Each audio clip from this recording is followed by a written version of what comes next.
Hello, I'm here with the Cocoa Exchange and I would like to show you how to put together a charcuterie board.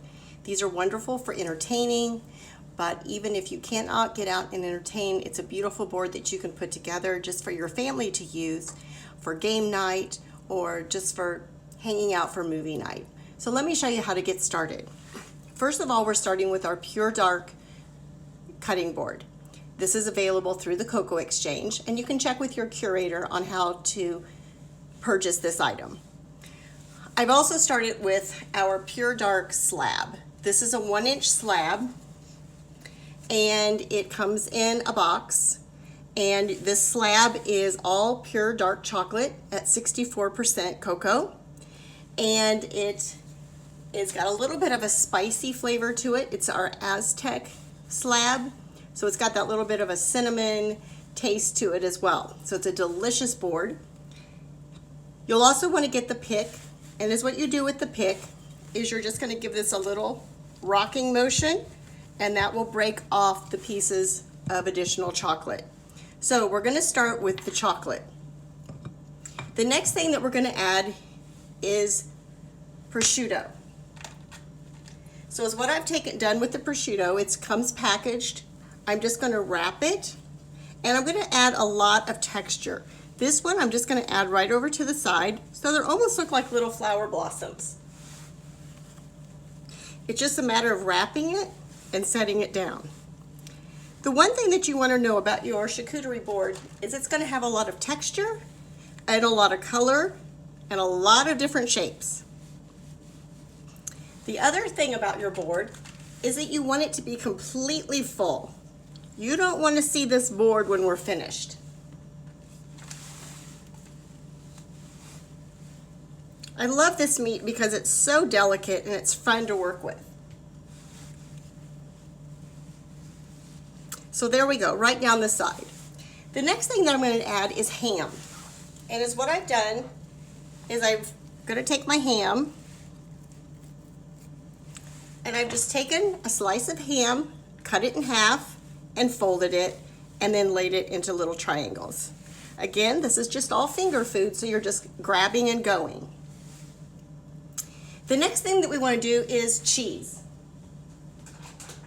Now the cheese that I've selected are two different kinds, and these are the squares. So I'm going to do little cheese squares,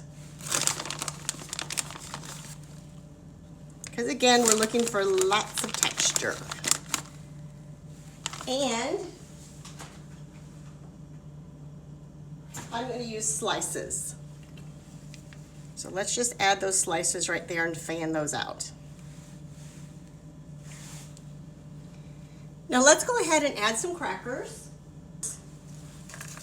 that we can just add in, that you can either eat with the meat or you can eat it with the cheese. So we're just going to place those all around. And again, we're filling up the board. Now the next thing that I'm going to add is another one of the Cocoa Exchange products. And that is our white chocolate raspberry honey mustard.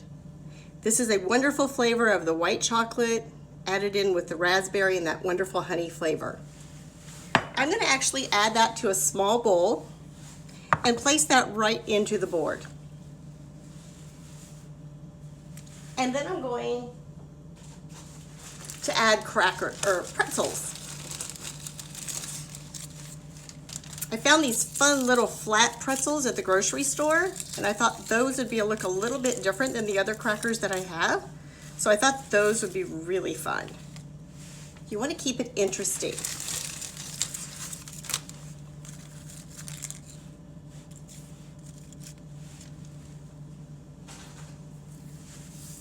Next, I'm going to add grapes. And when I add grapes to a board, what I normally do is I cut the grapes apart. So I cut them right off of the stem. So there's only 3 to 4 grapes per section. This way, people can very easily pick it up and put them on their plate, and they're not going to roll all over the place. It's a lot easier to eat that way when you're only picking up a couple.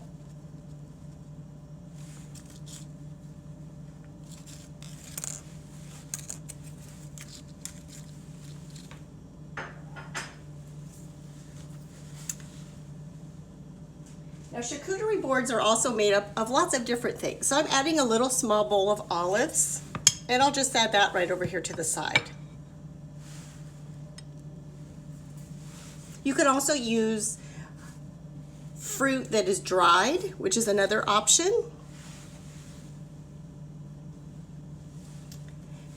The next product that I'm going to use are called rounds. These are our pure dark rounds. They come in various colors or flavors. And the one thing that you want to do is to ask your curator which rounds that you should get depending on the wine that you're going to be tasting.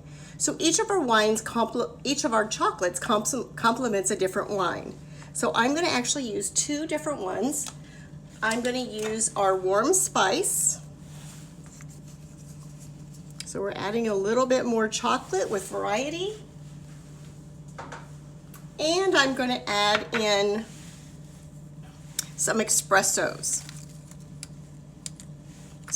rounds.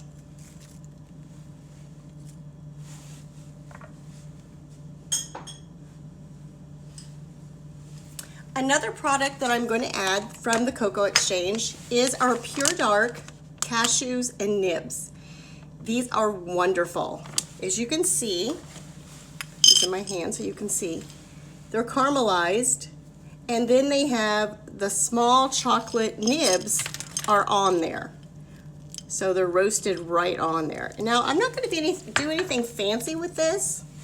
We are just going to sprinkle those. And we're going to sprinkle those in anywhere that we see an empty spot.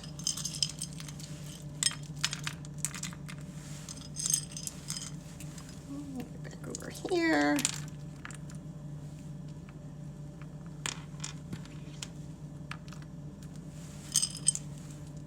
There's our cashews. Well, the board is just about finished, but we're going to add a little bit of color. So I ran out to my garden, and I have just chosen a few lovely flowers to just add a little bit of color to the board.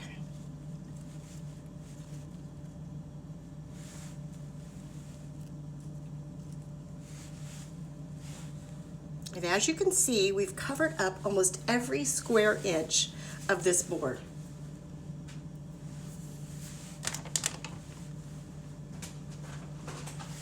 So there you have it. It's as easy as that. It's creating a plan, deciding what it is that you're going to put on there, decide which wines that you're going to serve with it, and then decide which chocolates will complement that and what fruits will complement that as well. So there you have it, a charcuterie board that's beautiful, it's easy to use, it's very seasonal. Instead of the flowers, you could use rosemary or dill or parsley. You could, in the fall, you could add chrysanthemums. In the holiday season, you can use sprigs of holly. So you can change this up. You can change up the fruits with the season. It's any way that you want to do it. So there you have it, as easy as that, a beautiful charcuterie board. Thank you for joining me, and connect with your curator to order some of these products.